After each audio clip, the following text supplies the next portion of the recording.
Hello, everyone, and welcome to the third video in our Big Questions in the Field of Quran Translation series. And we've already talked about the issue of who is entitled to translate the Quran, who actually does translate the Quran last time. And this time we will focus on a particular question that arises in this context, namely the question of female authority, female Quran translators, because very often you are confronted with the question why there are so few women translating the Quran, why you keep citing male translators when you write about Quran translation, why are there so many threads and entries in our blog about Quran translation that actually deal with male translators and very, very few that deal with women. And this is an obvious and legitimate question, and we're going to try and approach it from a few directions, focusing on Muslim translators, not because we think that gender disparities are a thing that only occurs in Muslim contexts. In fact, it is very pertinent to the field of Quranic studies in Western European and North American Orientalism as well. We have very, very few Orientalist Quran translations that have been written by women. So it would be very worthwhile discussing gender disparities there as well. But obviously this is a different context. This raises different questions of authority and discursive rules. And so what we are going to focus on is the issue that also keeps us occupied at GloQur in general, which is the field of Muslim Quran translation. Right, so the first question that we can address in this context is exactly that. Why are there so few female translators of the Quran? And what kind of theoretical barriers exist? What kind of practical barriers exist? So to start off, I can't think on a theoretical level why there should be or would be any barriers. Certainly in terms of Islamic theology and law, there would be no particular reason why women would be less entitled to participate in this practice. So I don't think the problem comes from a theoretical level or the issue as it is. And it's another question, what kind of problem does it represent, which we'll come to a bit later. But in terms of practical barriers, that's going to be a function of the same things that are affecting female scholarship in general in Muslim contexts, and how women have been involved to some extent, but to a large extent sidelined or have simply not participated in the same way. And there are also issues of authority, of recognition of scholarship, of which functions of scholarship women are seen as most suited to and most accepted in compared to others. So there has been recent publication about women involved in hadith scholarship, for example, a 40-something volume work which has been published in Arabic, Al-Wafa bi Asma' al-Nisa. And this has generated a lot of discussion around this question in terms of the hard data from Islamic history, because on the one hand, it indicates the large number of women who were involved in the transmission of hadith. On the other hand, it may indicate that the roles that they were playing were perhaps more in the direction of narrating and transmitting, especially women who had received at a young age and then transmitted at an old age, and people then came to them for that reason. So although this is a separate subject, it's just to show that there's still a lot to investigate about the role of women in scholarship. And when it comes to women translating the Quran, there are some examples which I'm sure my colleagues will help us with, but not necessarily going back that far. I'm not sure that we have examples from classical era, from earlier periods where there were some translations, of course, happening into the Persian language, for example, and others. So practical barriers is perhaps more the reason and explanation. And perhaps that's something which, on some level at least, is shifting and changing in modern era as society changes and modes of authority, modes of dissemination of knowledge are also changing.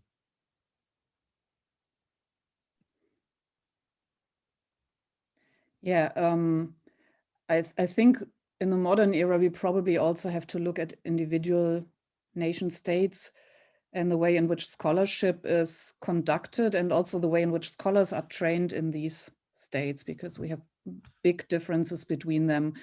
In some states, such as Turkey or Indonesia, training takes the form of basically universities where you can study something like Islamic theology or Islamic religious studies. And this often involves very many women, although I would still say that there's some disparity, especially in some particularly prestigious fields such as Quranic studies. And also I get the impression that women often tend to focus more on practical community-oriented applications, and such as Quran reading circles, discussion groups, and so on. And the step to actually writing and publishing an entire translation is rather big. Julia, can you maybe tell us a bit more about the field that you are familiar with? In Indonesia, today we have some women involved in the translation, like in Lajnah Pentahsisan Quran. So we have some women also working in this case, and also in some, because we have like a tradition, like a particular language in Indonesia, like in Palembang, we also have like a 2 women doing translation by the team. But mostly in general, why female is rare rather than male, I think because in some part of, mostly in Muslim country, the religious authority is still dominated by male. So we can compare, for example, the first English translation by women doing by Sahih International or Muhammad is done in 1995. Compared to the first English translation by male is in 16 after 400, I think it's done by Alexander Rosso. We have a large yes, the difference between men and women. I think this is my view. Yeah, I mean, Indonesia is particularly interesting because there's so much institutional translation going on. So a lot of translations are being produced right now by committees, and of course there you would expect a certain involvement of female scholars. They also involve experts from different areas, not just ulama, but also linguistic experts and cultural experts. But still, I would say at the moment, the majority of committee members are usually male, but that might, of course, change. So perhaps we can move to our second big question of the day. Okay, my question is, the one example is like Muhammad, the first woman translator, but she didn't use her. I don't know the actual name of the Muhammad. And it is it's also happened in some translation, because we know some translation is like a by team, like a father and a daughter, or wife and husband, and it's really rare to find the woman involved in some translation Quran. So what is? Can you just give your opinion? How we explain the case why woman is not is invisible in some translation of the Quran? With the Sahih International translation that you mentioned first, this was probably the translator's choice herself, and this is intriguing. I think that on the one hand, in the Salafi field in particular, we have quite a few women who have some religious learning and authority, because it's so heavily gender segregated. So you have these women-only spaces where you also have women who receive religious training and then preach to other women and so on. And on the other hand, of course, their focus is very strongly on like, you know, the authentic evidence from the Quran and the Sunnah, and as opposed to human authority, which they prefer to downplay. So this might have played a role, but of course it could also be that a translation that calls itself Sahih International seemed more marketable than something that calls itself the translation of the Quran by Muhammad. Yeah. And then you might still wonder if the same consideration would have held true if it had been an Abu Muhammad, for example, so a man. Yeah, I mean, her name is Amina As-Silmi, but again, it's sort of hidden beneath these layers of obscurity and anonymity. So then there are other cases where you have translations where, oh, so that one is an example where, as I understand it, was actually a committee of women who were involved in that project. And then in other cases, you've got, for example, husband and wife teams, and I think that happens in a few different languages, including English. So then you've also got cases which are not explicitly known to be husband and wife teams, but there could be family involvement. For example, where you have a lead translator, or the main name is a man.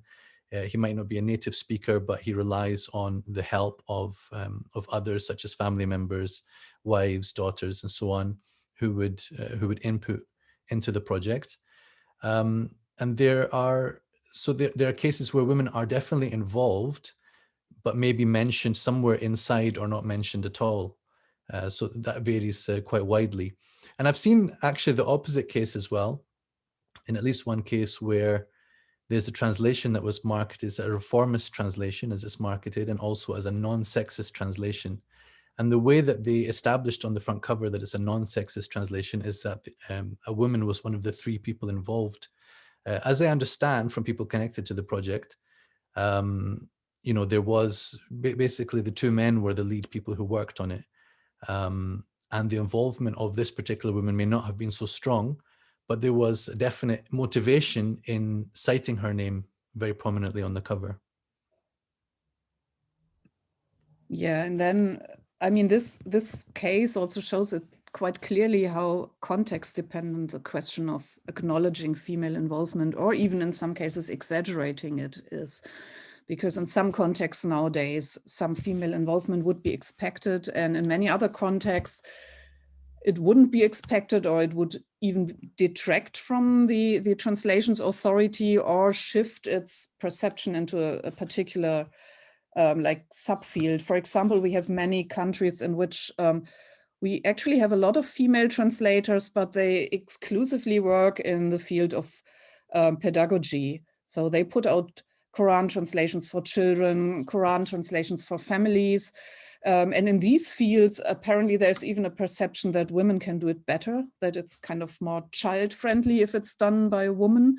But it's not necessarily seen as an independent exegetical effort or something. It's more like seen as taking an existing acceptable interpretation and then breaking it down to a level where children can understand it. And very often it's also marketed as such. So for example, it's got the approval by a male sheikh on the cover, or it says explicitly it's based on the translation by this and that male translator. But we have a few exceptions from this. For example, the famous Russian Quran translation by Valeria Pokhorova, who was a convert, incidentally, which is also an observation that converts in some languages seem to form a substantial part of female translators. Which in turn, I think, has to do with the question of barriers. So maybe if you've been socialized in a completely different context, you've just not been exposed to the same kind of barriers that women who have been socialized in a Muslim context have been exposed to. But then, of course, they face other barriers once the publication is, the translation is published, because then some people might consider the fact that they are a convert to be indicative of somewhat lower expertise. So what other examples do we have of visibly female translators whose name is actually on the cover as lead translator, and what kind of authority they represent?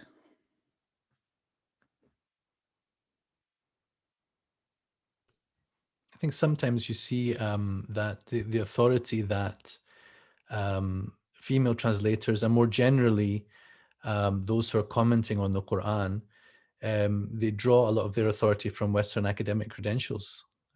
So that's something which gives them a platform and a basis to assert themselves as scholars.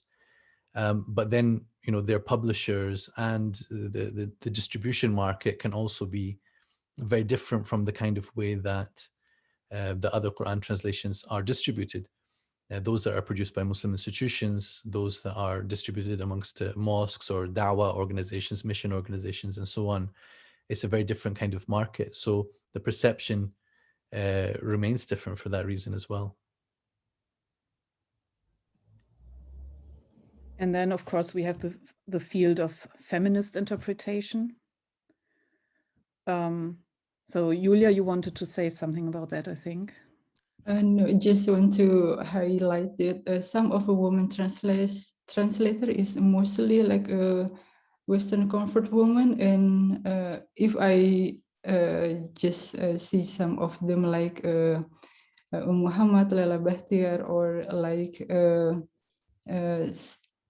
and also in my cases, like in Dutch translation, also she is a comfort Western woman, and mostly they have like the influence of the equality between men and women, and then they try to reread Quran and to make the alternative in the Quran translation.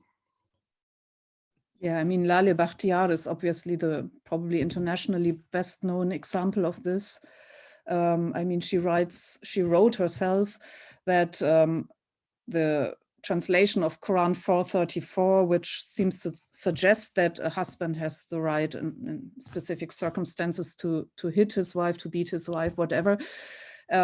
So translating this in a different way was the main motive for her to write the entire Quran translation that she published. So obviously in this case, we have a specifically feminist impulse.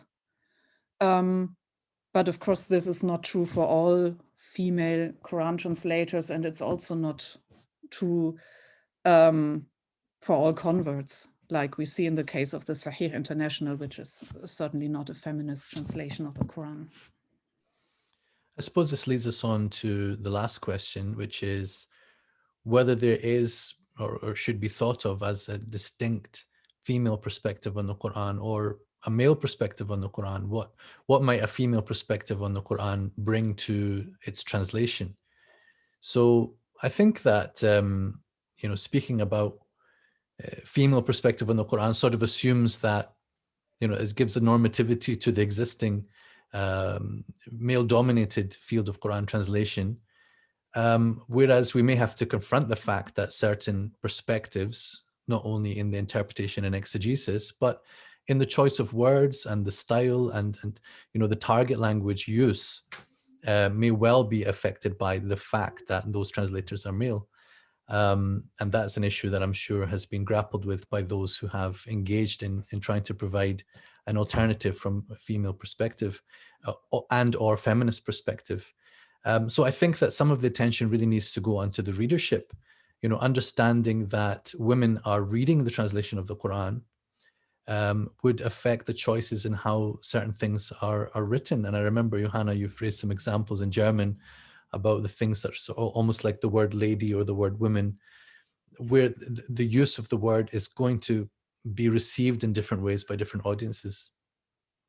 Yeah, exactly. So the question what audience a translator has in mind is an important one. And I think that for a long time, and sometimes still today, we've had a lot of translations that were just completely insensitive to the question of gender, because consciously or subconsciously, the typical audience was imagined to be male, and there was just no sensitivity for the ways in which you frame gender and wrote about it. And then the other thing we have had also from a very early time onwards is apologetics. And this is, I think, this comes from a different angle. It doesn't come from the fact that the translator imagines a female audience to read their translation, but rather a non-Muslim audience that might be critical of the Quran. So, and then you don't really wonder how to approach verses in a way that might be inclusive to all genders, or at least two genders. I mean, these are also, this is also a separate discussion one could have, but it's more like framed in terms of how you could present the Quran in a less offensive way to a Western gaze. For example, in relation to female slavery, polygamy, and the right of a husband to discipline his wife. So these are two very different considerations, I think, and they both affect the way in which gender is framed in the Quran, but they often affect it in different ways.